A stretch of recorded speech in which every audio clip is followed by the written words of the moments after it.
alarm clock signaling the start of the day rang at the most inopportune moment. A disgusting metallic crackle merged with the ticking of the second hand.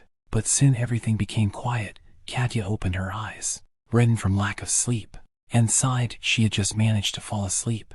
The parents did not contact us for the second day. Of course, this has happened before. Mobile communications in the village almost did not work. But for 2 days in a row. Nearby, on the bed, Stas, her husband, was snoring peacefully. Of course, he could not share her insomnia with her. But today they would go together to their parents in the village, and Katya was grateful to him for this.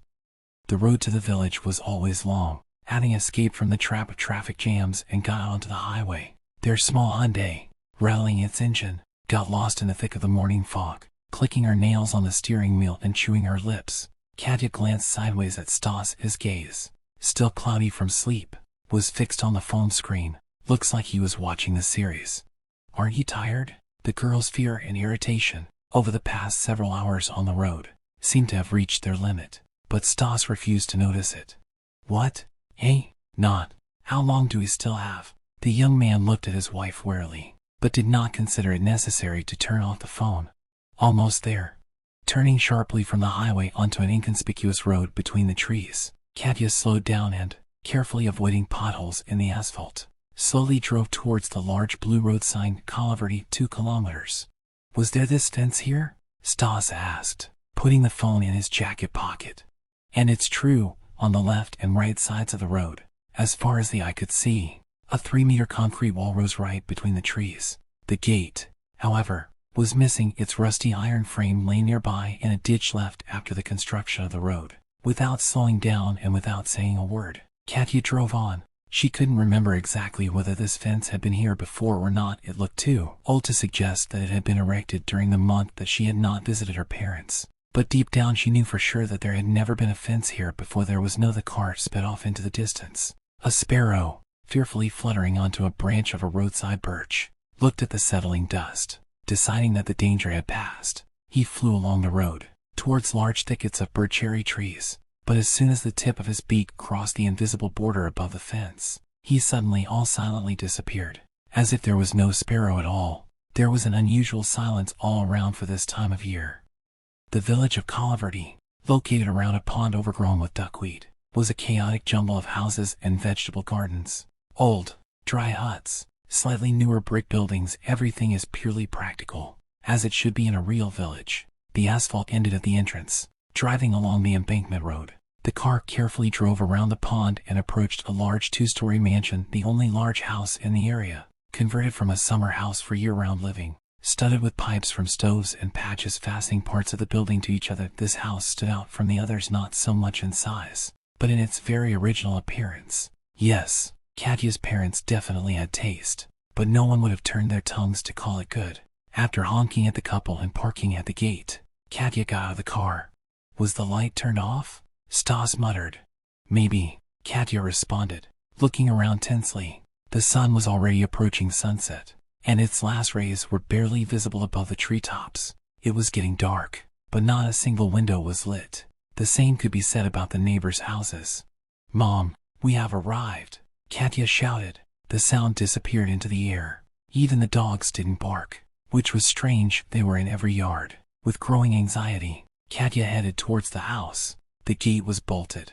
This means that the parents are still at home. Sticking her hand between the boards and opening it, Katya entered the area, expecting to see at least something. But the area was empty. There was a garden hose lying near the flower bed that grew under the windows, water flowing slowly from it, as if someone had thrown it away in a hurry. Without really realizing why, Katya bent down and turned the valve harder, stopping the water. Vague doubts degenerated into fear. Something happened here. The front door to the house was slightly open, and the girl's heart began to beat faster. Katya, wait for me. Stas became worried, getting out of the car, but the girl just waved him off. Jumping 2 steps, she ran up to the porch and pushed the door open. Mother? The floorboard creaked as usual, welcoming the girl into the long familiar corridor. The light did not turn on, illuminating her path with the phone screen. Katya examined the rooms adjacent to it, periodically asking if anyone was alive. Following the hallway was a small span of 2 doors leading into the living quarters. immediately followed by a large kitchen and several adjoining bedrooms. Opening the first door, Katya smelled a smell that made her feel sick. He was coming from under a closed door, almost falling over from fear. The girl jerked it open and almost burst into tears with relief. The smell came from the pan. Its contents, soup, most likely, were thickly covered with dark green mold with white fluffy caps. The kitchen looked as if the owner had just left and was about to come out of the basement to ask why there was so much noise. Several unwashed dishes, also covered in mold, lay in the sink. In the corner there is a bucket of water and a mop, as if the owner was caught right in the middle of cleaning. "Where did everyone go?" Katya exclaimed in her heart and quickly closed the pan with a lid in order to somehow reduce the stench emanating from it.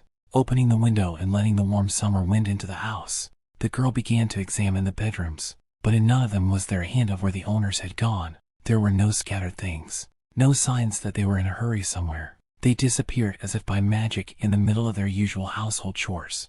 Tired of the useless search, Katya decided to return to the car to explore the site with her husband. "Stas, they are not here," she shouted as she approached the exit. "Start the car. Drive around the village. Ask around, while I look on the second floor." There was no answer, just like Stas himself. The car, with lonely open doors, stood at the entrance to the yard just as she had last seen it. Stas's bag was still on the front seat. Katya froze, trying to understand what was happening, but nothing came to mind except one thing: she urgently needed to get out of here. Getting behind the wheel, Katya was sure that the engine would not start, but this did not happen. Panic spurred her on, but the familiar mechanical sound of a running car gave her confidence that in any danger, she could simply drive away. "There was a phone in my purse." Katya remembered that Stas also had the phone. There were long beeps on the phone, just in case. The girl listened. The size of the village made it possible to hear a loud bell from the other end, but it was quiet around and the girl panicked again. Tears came to my eyes. Something had to be done, but what? "Emergency. Rescue service. Operator Olga. I'm listening to you. Hello, hello." Katya was out of breath, but the lively voice from the receiver helped to maintain concentration. "We came to the village to visit our parents. The parents are missing, and now, my husband is missing. I think someone is watching me. I don't know." "Hello, say, I'm listening to you." The operator's voice has not changed. She didn't hear anything. Throwing her mobile phone onto the chair, Katya began to sob. The last rays of the sun disappeared. The world plunged into darkness. Having backed up, Katya turned around and drove around the pond. Perhaps Stas simply went to knock on the neighbor's door. The car's headlights illuminated the neighboring yard. Right in front of the old, dilapidated house stood a tall old oak tree. Something was swaying in its branches. Squinting, Katya made out someone's silhouette, and when she got a little closer, she recognized it for sure. It was Stas's corpse. The roar of the engine barely drowned out her screams. Without making out the road, the girl rushed along the houses, towards the exit from the village. Here is a familiar turn towards the city.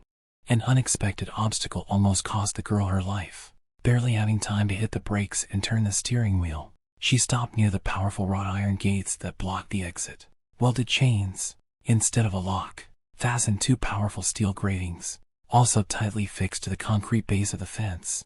No, no, no! Not believing her eyes, not understanding what was happening, the girl looked left and right. Solid concrete on both sides.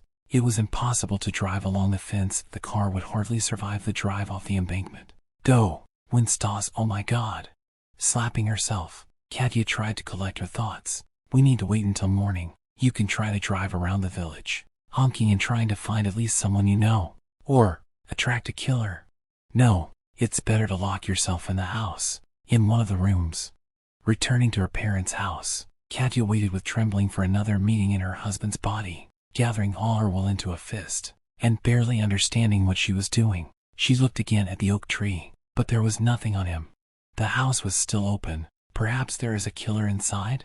The room closest to the entrance was used by my father as a storage room. Quickly climbing into it and pushing a large heavy cabinet with tools against the door, Katya sat in the corner, clutching a hammer in her hands and covering herself with two empty drawers on her side so that if someone looked out the window, she would not be visible. Exhausted, she herself did not notice how she fell asleep, and woke up in the morning. She was awakened by a car horn. Instantly remembering the events of the previous evening, the girl carefully looked out of the window. Something was clearly happening on the street.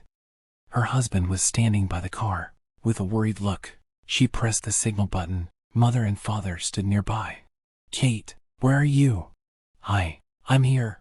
Having difficulty maintaining her balance and stumbling at every step, the girl ran out into the street, not noticing that the wardrobe that she had pushed against the door just a few minutes ago was standing in its old place as if nothing had happened. Birds were singing all around. In the neighboring yard, a yard dog was barking with delight. The mother greeted her daughter with surprise and joy. Hugging her husband, Katya noticed an old, barely noticeable scar on his neck. Stas stroked her hair. "Did you know that you have some kind of dent on your skull?" he asked, laughing. "Did you hurt yourself as a child?" "Probably in a past life," Katya answered happily.